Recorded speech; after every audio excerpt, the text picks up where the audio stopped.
Alam niyo ba, ma'am, single parent po ako, kaya kailangan ko rin po ng pera para matustusan po yung pangangailangan ng anak ko, ma'am. Tustusan? Paano mo matustusan? Delivery rider ka lang naman. Kaya hindi kayo umaasahan sa mga delivery rider kayo kasi pabubwisit lang ginagawa nyo. Mga dukha. Tatanga-tanga. Kukulit nyo.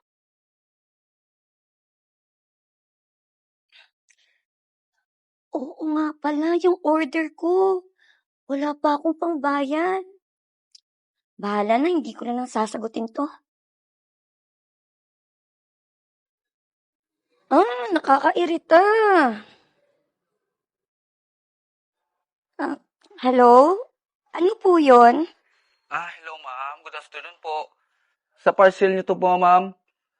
Bale, ask ko lang po, ma'am, kung nandito po kayo sa bahay niyo. Andito na po kasi ako sa harapan ng gate niyo, ma'am. Ganun ba? Umalis ako eh.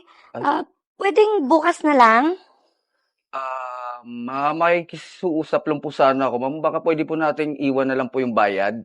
Kasi, ma'am, iba na po kasi yung ruta ko bukas. Kung okay lang po sa inyo, para hindi na rin po ako mahirapan, ma'am. Kuya, bingi ka ba? Diba sabi ko bukas na lang? Ano ba naman mga rider niya to? Tanga-tanga. Bahala ka na nga dyan. Tanga-tanga eh. Bukas lang sabi.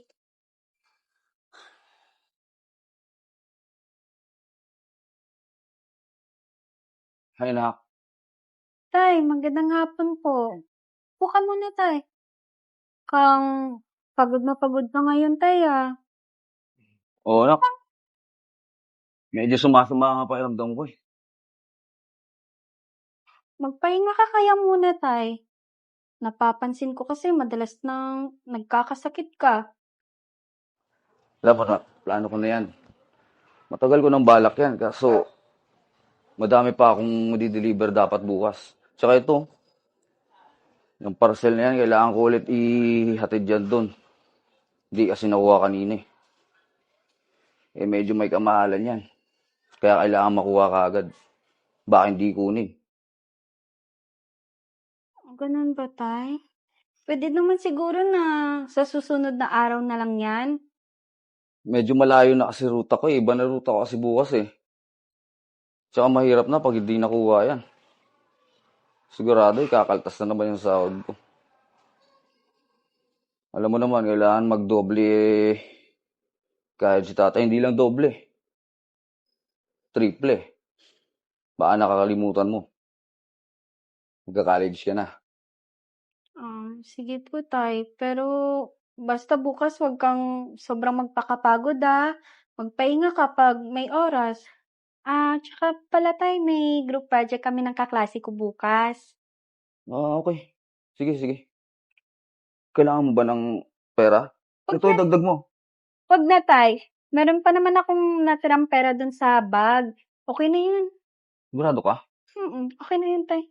Ano gusto mo, kumain ka na? Hindi. Siguro na, magpapahinga na lang muna ako. Doon muna ako sa kwarto.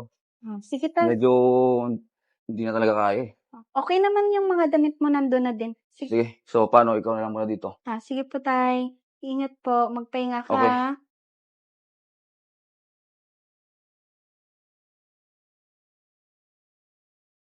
Yung research pala natin, nagawan ko na ng title, tsaka Lin!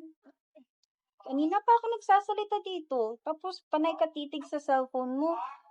Tapos inis na inis ka dyan. Ano bang nangyari? Wala. Buwisit kasi itong delivery rider na to eh. Kanina pa tawag ng tawag. Kakainis. Pero hayaan mo na. Ano na nga ulit yan? Saglit lang. Bibili lang ako ng tubig, nauuhaw kasi ako eh. Sige. Public lang ako. Saglit lang ah. Sige.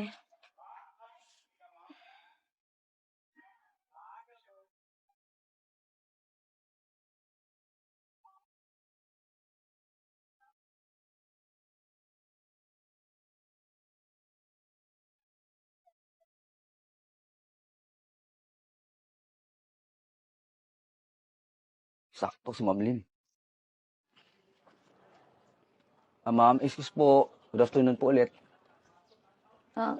Excuse me. Kilala pa kita? Sino ka ba? Sinusundan mo ako, no? Ma'am, hindi naman po, ma'am. Bali, ako po yung delivery rider ng parcel niyo po. Medyo familiar po kayo sa akin kasi lagi po akong nagdi-deliver po sa inyo.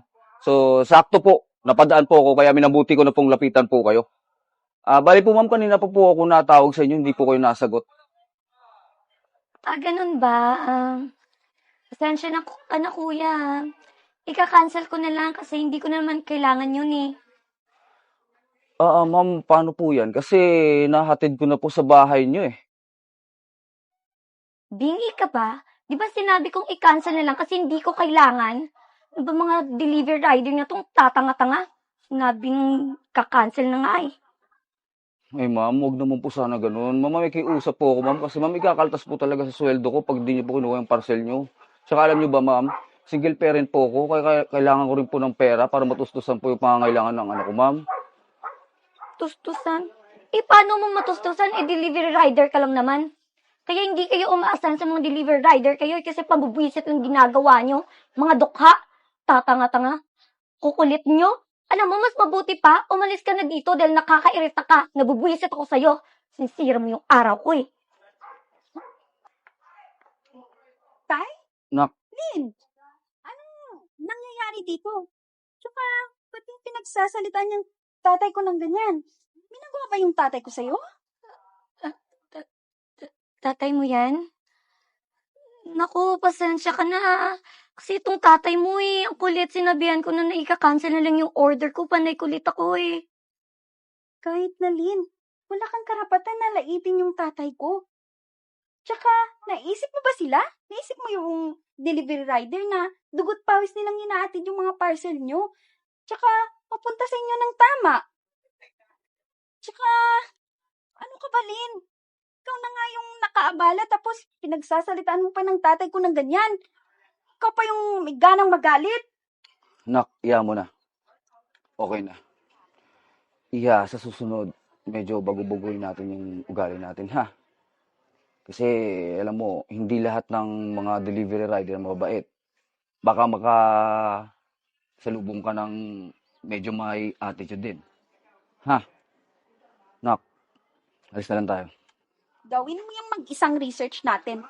Tara na nga, tay. Paano ko gagawin to? Hindi ko alam to.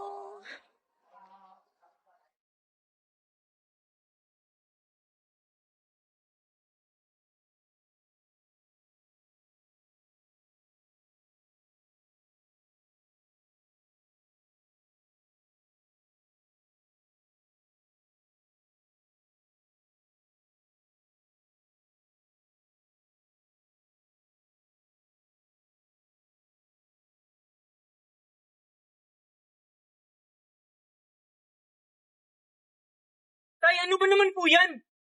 Di ba sabi ko na bilisan nyo? Ang kupad-kupad nyo naman. Baka malita ako sa date ko. Pambihira naman, oh. Ano ba? Hindi ko na problema yon. Nagmamaneho ka na nga lang, ganyan pa. Tay, aalis ka na po ba? May papaalam sana ko sa inyo. Si Daryl, yung maniligaw ko, gusto ko sana po siyang papuntahin dito bukas para may pakilala ko na po siya sa inyo. Okay lang po ba? Oo naman. Buti ngayon para makilala ko siya. At gusto ko rin makilala yung pagkatao niya. Kung talagang karapat-dapat siya para sa iyo. Alam mo naman na mahal kita. Ayaw kita nakikita na sasaktan eh. Ang sweet naman ng tatay ko. Si Daryl po, mabait po yun. Magugustuhan niyo po siya. Sige na. Ikaw bahala. Alis na ako. Magbabiyahe pa ako. Sige po tay, ingat ka po. I love you. Love you too. Oo, andito na ako. Sasakay na lang ako para mabilis. Sige Antayin mo ako Excited na ako makita ka. Magandang umaga po iyo. Uy, magandang umaga po. Tay, Saan po kayo? sa Cadena de Amor lang po. Pakibilisan po Nagmamadali po kasi ako Sige.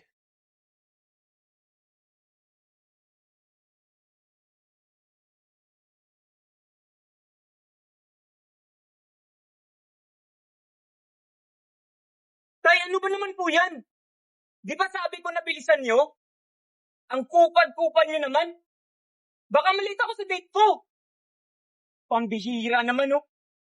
Magmamaneho na nga lang, ganyan pa. Pasensya na, iho. Masakit kasi yung paa ko eh. Kahapon ba kasi ako nagpamanayo eh. Ano ba? Hindi ko na problema yun. Nagmamaneho ka na nga lang, ganyan pa. Pasensya na talaga, iho. Hindi ba tayo mo ito muna, Mayo? Sadot lang, 2 minuto lang. Pasensya to. May kumagaantayin mo ba talaga ako? Alam mo, nagmamadali ako. Importante itong lakad ko.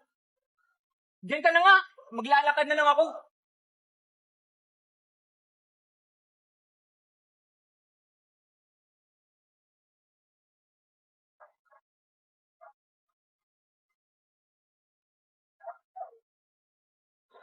Uy, sorry ah.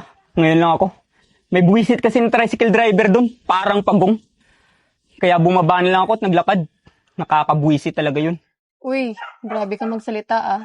Intindihin mo na lang, alam mo naman na napapagod yung tao. Umaraw at umulan, nagbibiyahe ng magdamag. Sus, ang sabihin mo, mga tamad lang yung mga yun. Hayaan mo na. So ano, tara na. Baka kanina pa nag-aantay yung tatay mo dun eh. Oo, tamang-tama. Ayun na pala si tatay. Papakilala kita.